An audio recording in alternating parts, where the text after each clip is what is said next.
Hello everyone. Today is December 8th, 2020, and a lot of people today should know this day. If maybe you're too young enough to not know it, or maybe you're just not familiar with the Beatles. Today is a very sad day in music history, as today sadly marks 40 years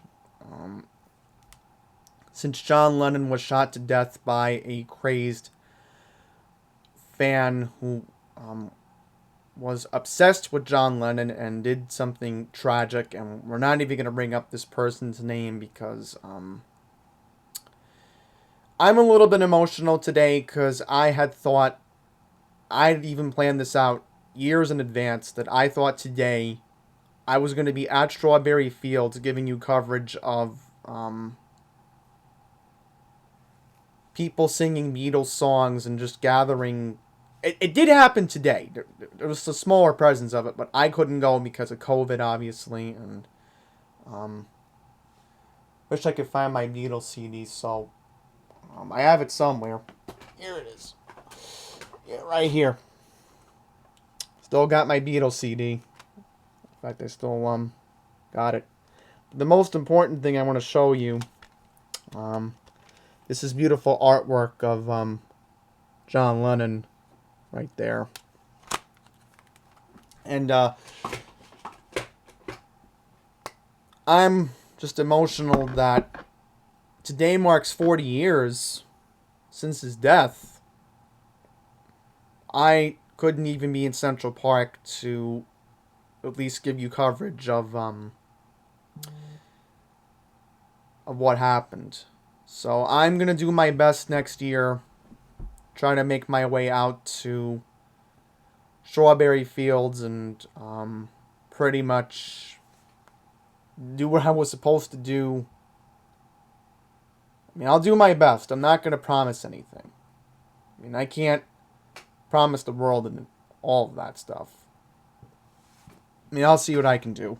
But I'm going to try to make an effort next year, since the 8th will be on a Wednesday, and I can try to make my way out to Strawberry Fields, and it won't be the same in a sense, but I will mention a quick story, and if I didn't say it, maybe it'll be in the upcoming video. But my dad actually met John Lennon. Well, didn't really speak to him, but when my dad was a taxi driver back in the day, John Lennon was one of his customers, and my dad was blasting the Boogie Oogie Oogie song. True story. He was blasting it in his checker cab, and John Lennon couldn't stand it. I didn't say what song it was specifically. Maybe I said a different song, but my dad did tell me the song a while back. But what you are going to see in this video, you're going to see a clip I took in May of last year. And if you don't remember last year, in May, I went to do the summit at the 72nd Street 1, 2, and 3 line. And I will mention, before we get to the clip of me showing the outside of the Dakota from last year, next Tuesday, I actually was supposed to do the Grand Army Plaza Summit. And I was going to show the big menorah over by Prospect Park. But sadly, that's also getting postponed the next year because of coronavirus. But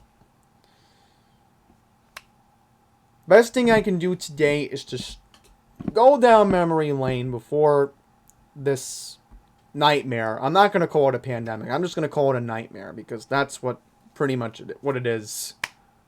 That we're still recovering from, and let's hope Thursday is good news that the FDA approves the Pfizer vaccine and we can try to start getting back onto the road to normal. But good news is, I do have a clip from last year. I really want you to look at it. And before I wrap this part up, on ASAP 40 this week, I am going to have a little song in honor of John Lennon that I will be playing on the 45 showcase. So stay tuned on Cocoscope this upcoming Saturday. I pretty much have a majority of the show tape. I just have to tape the last 29 songs, and the show should be ready.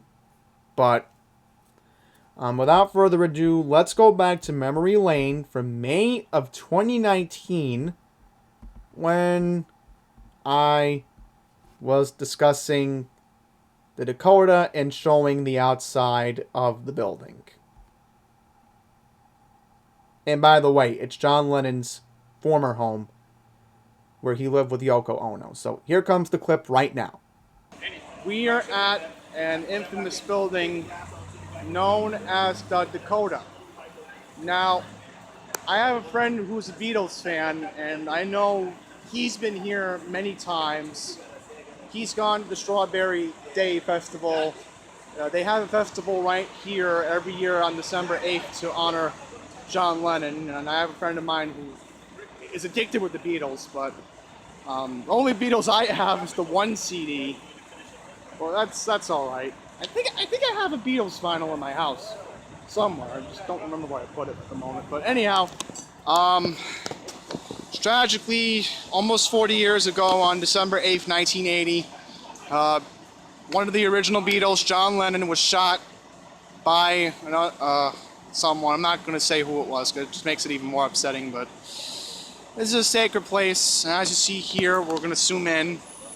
There's a security guard right now. Once again, a beautiful building. It was constructed a long time ago in the 19th century. Became very popular in the mid to late 20th century. As I said, John Lennon lived here until his infamous death back in 1980. And there's tourists who come here. And they come here because it's a sacred spot for every Beatles fan around the world, because they know this is where the unfortunate death of John Lennon took place back in 1980.